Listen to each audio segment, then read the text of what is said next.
that. Your team But is of course, banning. things like Farsa and Kufra has always been pretty much really annoying to deal with. And we've seen even in the previous season where EVOS Esports SG has utilized Farsa really, really well. Like when you give that sort of pick to a real good mage player, and you can actually snipe people from a distance, and well, pretty much leaves her Your untouched. team is Here's my picking. question, right? Honey, Makan Cendol, also formerly known as like Assassin, right? Are Your known to be team the is kings of picking. rats, the kings of split push. At one point, and right now, Honey on a client, how do they deal with split push potential? Because just based on game 1, they had so much split push, and they had a Hayabusa. Do they Your counter it off with the team split is push as picking. well? I really don't think that to fight off the split push, you have to do your own split push. Sometimes, in most of all these situations, the best way is actually to fully commit to something. You see somebody Your splitting, team okay, is you punish picking. them by putting even more pressure towards maybe, say, if the mid lane is being opened up, you can crush 2 to 3 towers in a row. And you can force the split pushes to respond to that. So it really depends. You need to actually have a trade-off. And now, back to the draft, we're seeing a lot of great picks here. We got the Veil, we got Akai, we got the traditional carry coming to the picture for Makan Cendol. So very much safe picks I like so far, but they have given away Your that team Jawhead is banning. in the first go. Yeah, Jawhead has been first phase here coming from all these teams, and coming from the previous season as well, Jawhead has made a tremendous comeback just from Burmese School playing it here. But after all the nerfs coming in, Jawhead didn't exactly got a hammer coming from this season, so I'm not surprised to see the Jawhead in first phase pick here. Your But at the team same is time, picking. I like how Makan Cendol, they have the value here. They're afraid of what this Jawhead Your can team is commence here, just picking. charging his way through, force him back, just push him back. Hurricane Nest, push him back, and I feel Your like team is Makan Cendol, they have some kind of strategy, but it seems to me this is a different playstyle coming from MC. First game, a lot of split push potential, but coming from this game, we're not seeing a lot of split push. Well, we just see ourselves and Nana coming in as well. We haven't really seen all too much of those Nana in all these scenarios, but it seems to me that even my dear friend here is pretty much surprised. Well, question is, AD Nana? Or no?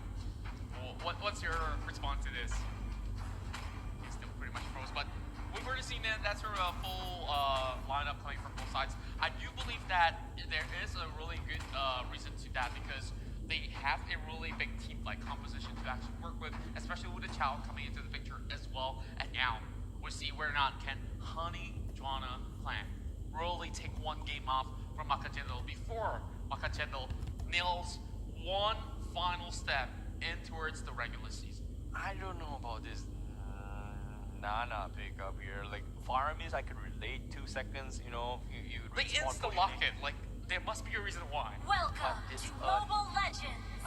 I know it's been it's a 5 seconds hero till which the enemy been buffed a reaches lot the here, but battlefield. let's go into game Smash number 3 them. here because I'm looking forward to see how All this troops Nana is deployed. going to play out because this is a mage Nana in no lane, and I've had games where I struggle against Nana here just because of how much burst and range he commits, but at the same time, Wait till he I don't know. I don't Wait till know. he builds a blade with despair and we could just be proven wrong. Sometimes it may work, but competitive setting. Of course, questions are on the table, but now that we're in the game right here, we're seeing HJC already in position, and Makan Cendol is already stealing the red buff away from HJC. And on top of that as well, Arta has the flame shot, right? So if you kill Nana first time here, if you chase him long enough while he's running away in this raccoon, right? You can toss the flame shot, just one-shot him.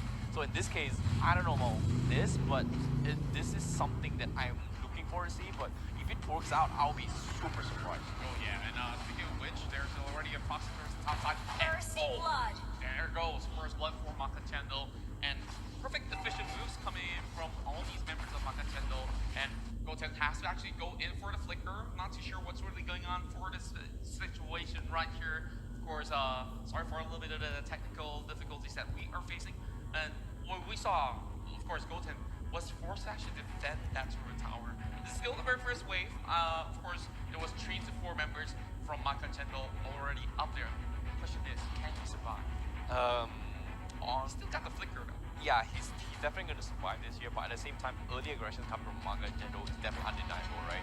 We know Xbox early aggression, wave push from his fire missiles does push really hard, right?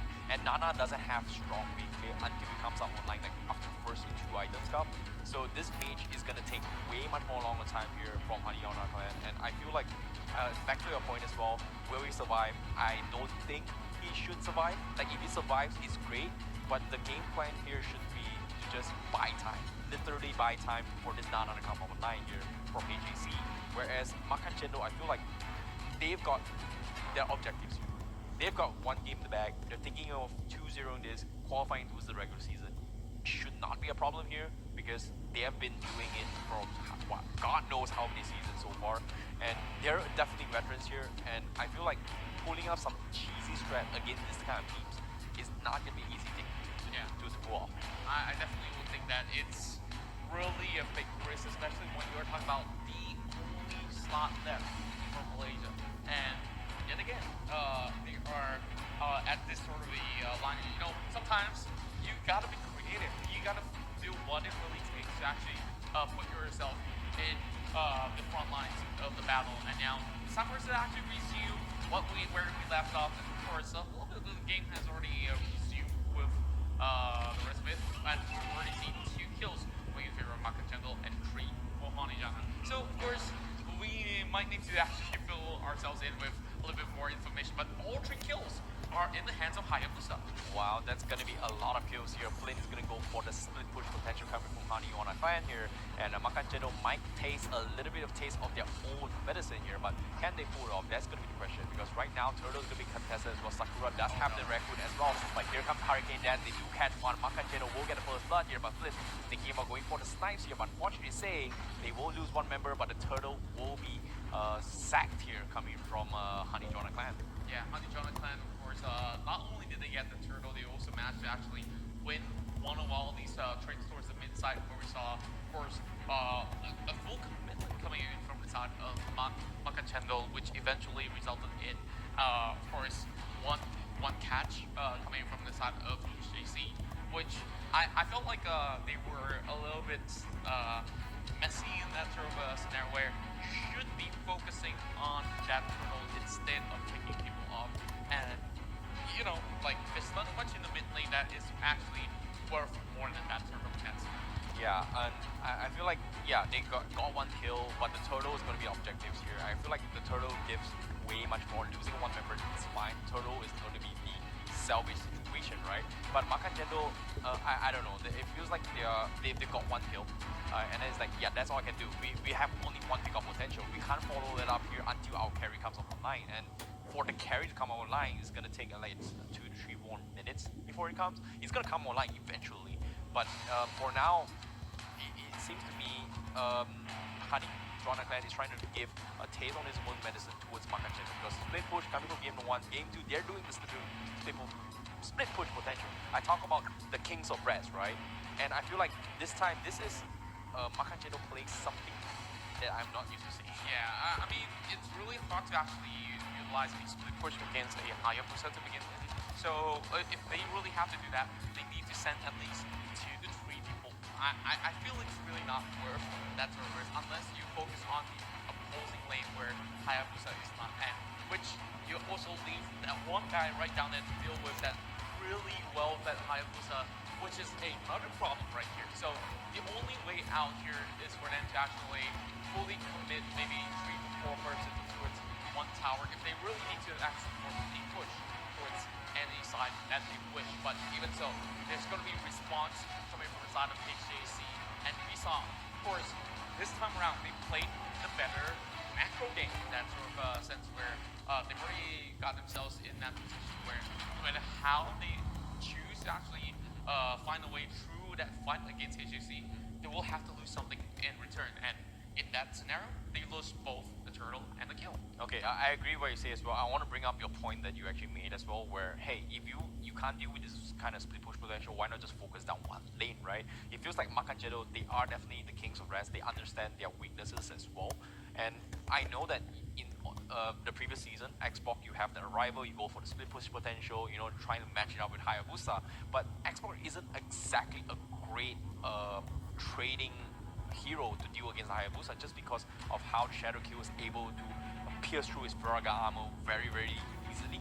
And not to mention, it just dodges everything that Xbox was trying to achieve with the Insanity as well. So to bring up that point as well, hey, instead of going for the split pull, why not I add the pressure into one lane, which exactly is what Makan Cendol is doing, right? So they just focus down in getting a couple kills on the middle side, maybe even going for a couple Lord kills here.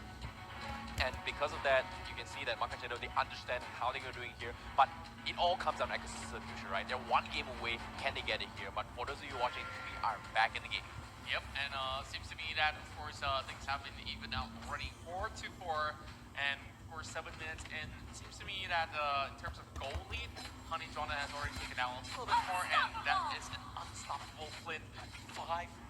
Well, Okay. of course, they're going to be having a little bit more response in terms of team fight here.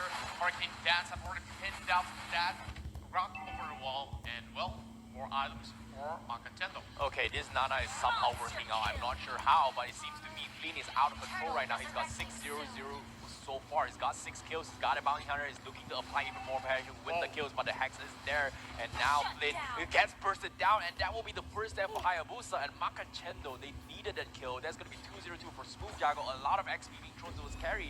And can they buy a little bit more time here? Makan Cendol, they need the back. They need to go for the chase here. Honey Juana is going to back off as of now with Sakura on no death so far. And now, of course, 3 turtles for the side of Honey Juana with Raisha coming in from the back.